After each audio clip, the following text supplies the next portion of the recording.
Hey guys, how's it going? How to add redirect to a subdomain on cpanel. So what you gotta do, you gotta just go ahead and open up your original website, log into your cpanel, navigate to redirects. In the domain section, click on redirect, and then you can set up the redirect type. Select the type of redirect, permanent 301 or temporary 302, and you can choose the subdomain that you want to redirect from the drop down menu, and then enter the URL where you want the subdomain to redirect, and you can click the add button to create the redirect.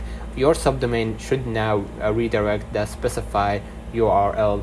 So let's me know in the comments of this video. I hope you don't forget to like and subscribe, turn on the notification bell to receive every video we upload.